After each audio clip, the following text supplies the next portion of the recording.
Breaking news Obulapuram minor కేసులో ఇవాళ high court కీలక తీర్పును వెల్లడించింది. ఓబులాపురం మైనింగ్ కేసులో ఐఏఎస్ అధికారి అయిన శ్రీలక్ష్మి రివిజన్ పిటిషన్ ను కొట్టేసింది.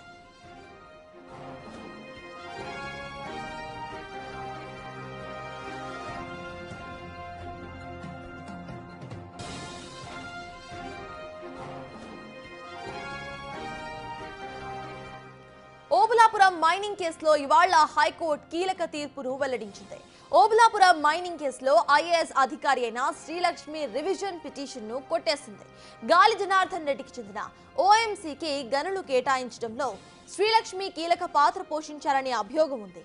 ఇప్పుడు పిటిషన్ కొట్టేయడంతో సిబిఐ ఆమె పాత్రపై విచారణను చేపడుతోంది.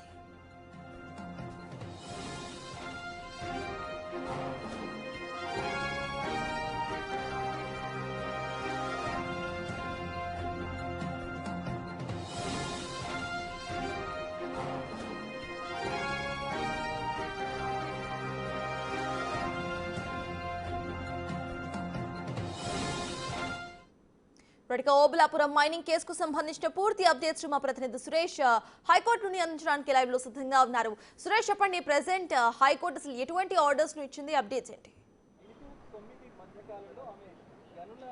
ఐఏఎస్ శ్రీలక్ష్మి ఓబులాపురం కేసులో నిందితురాలుగా ఉండేది. అయితే గతంలో ఆమెపై నిర్దోషిగా ప్రకటిస్తూ హైకోర్టు తీర్పు వెల్లడించింది. దీనిపైన సిబిఐ కోర్టు సుప్రీంకోర్టుకు వెళ్ళడం జరిగింది. సుప్రీంకోర్టు తిరిగి హైకోర్టునే మళ్ళీ విచారించి నిర్ణయం తీసుకోవాలని చెప్పేసి ఆదేశాలు ఇవ్వడంతో శ్రీలక్ష్మి వేసినటువంటి పిటిషన్ని హైకోర్టు కొట్టివేస్తూ తీర్పు వెల్లడించడం జరిగింది. ఆమె పైన మళ్ళీ సిబిఐ కోర్టులో విచారణ జరిగే అవకాశం కనబడుతుంది. ఆమెను మళ్ళీ, ఎందుకంటే నిర్దోషిగా ప్రకటించినటువంటి హైకోర్టే మళ్ళీ ఇప్పుడు ఆమె ఏదైతే పిటిషన్ వేసుకుందో తనను ఈ కేసు నుంచి తప్పించాలని చెప్పి నిర్దోషిగా ప్రకటించాలని, ఆ కేసుకు సంబంధించి ఇప్పుడు శ్రీలక్ష్మి వేసినటువంటి పిటిషన్ను కొట్టివేస్తూ కొద్దిసేపటి క్రితమే హైకోర్టు తీర్పు వెల్లడించడం జరిగింది. ఇక ఈ కేసులో శ్రీలక్ష్మిపై మళ్ళీ సిబిఐ కోర్టులో విచారణ జరిగే అవకాశం కనబడుతుంది.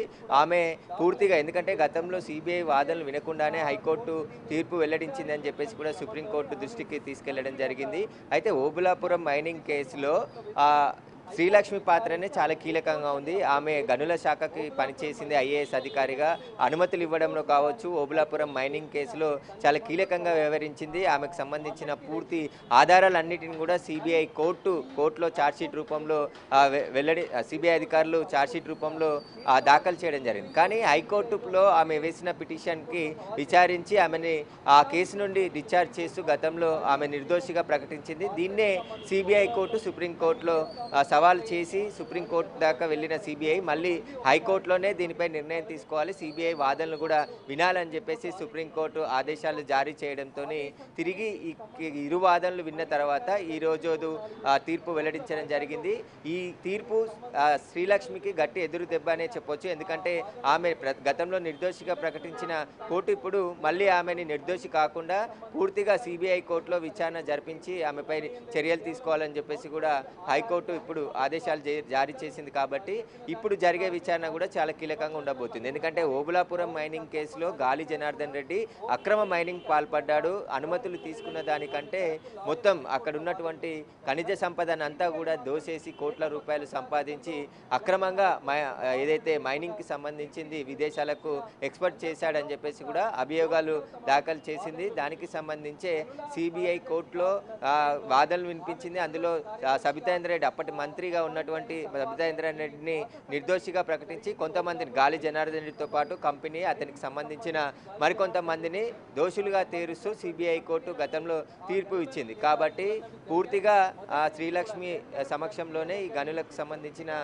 పూర్తిగా ఏవైతే అనుమతులు జారీ ఉంటాయో అవన్నీ కూడా ఈమెనే జారీ చేసింది. కాబట్టి ఈమె నిందితురాలుగా ఈ కేసులో ఉందని చెప్పేసి సిబిఐ గట్టిగా మొదటి నుండి వాదిస్తూ వస్తుంది. కాబట్టి ఇప్పుడు శ్రీలక్ష్మి చేసినటువంటి డిశ్చార్జ్ పిటిషన్ని కొట్టివేస్తూ హైకోర్టు నిర్ణయం తీసుకుంది. ఇక మళ్ళీ విచారణ కొనసాగుతుంది. శ్రీలక్ష్మి పాత్రకు సంబంధించి సిబిఐ మళ్ళీ ఛార్జ్షీట్లు విచారణ చేసి కోర్టులో ట్రయల్స్ జరిగే అవకాశం కనబడుతుంది.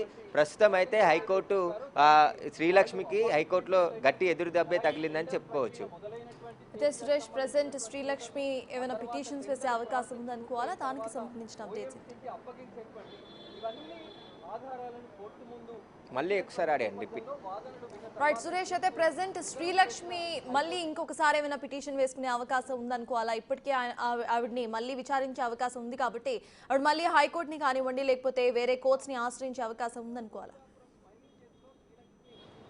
అంటే సుదీర్ఘంగా వాదనలు విన్న తర్వాతే హైకోర్టు ఈ నిర్ణయం తీసుకోవడం జరిగింది. ఆమె ఆ కేసులో నిందితురాలుగా ఉంది, ఆమెని ఎలా నిర్దోషిగా ప్రకటిస్తారని చెప్పేసి కూడా సిబిఐ తరపు నుంచి వాదనలు వినిపించారు. మేము ఆమెకు సంబంధించిన అనేక ఆధారాలు సేకరించి కోర్టులో సబ్మిట్ చేశాము.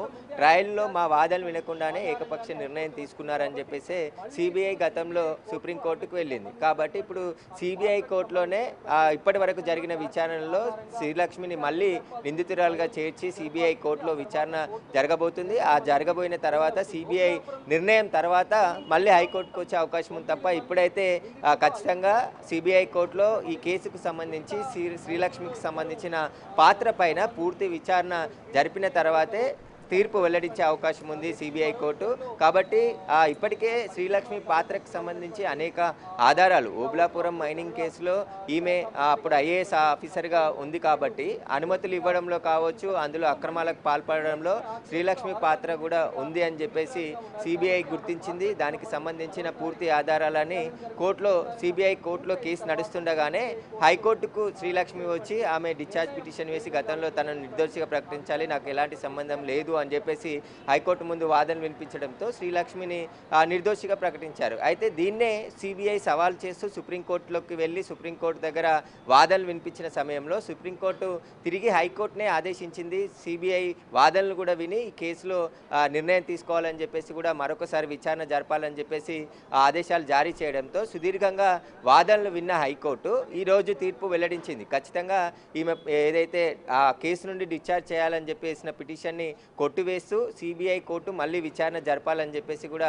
ఆదేశాలు ఇచ్చింది. ఇక ఇప్పుడు శ్రీలక్ష్మి పైన సిబిఐ కోర్టులో మళ్ళీ విచారణ జరగనుంది. సిబిఐ కోర్టు తీసుకునే నిర్ణయాన్ని బట్టి మళ్ళీ హైకోర్టుకు వచ్చే అవకాశం ఉంటుంది. కాబట్టి ఇప్పటికే ఆ కేసులో సిబిఐ తీర్పు కూడా వెల్లడించడం జరిగింది. గాలి జనార్దన్ రెడ్డితో పాటు మైనింగ్ కంపెనీలో ఉన్నటువంటి గాలి జనార్దన్ రెడ్డి అనుచరులను పైన దోషులుగా తేరుస్తూ వారికి శిక్ష కూడా 7 సంవత్సరాల శిక్ష విధిస్తూ తీర్పు వెల్లడించడం జరిగింది. కాబట్టి ఇప్పుడు మళ్ళీ శ్రీలక్ష్మికి కూడా గతంలో రిలీఫ్ దొరికింది కాబట్టి ఇప్పుడు మళ్ళీ ఆమెపై విచారణ జరిపిన తర్వాత సిబిఐ కోర్టు ఎలాంటి నిర్ణయం తీసుకుంటుంది అనేది కూడా ఉత్కంఠగా మారింది.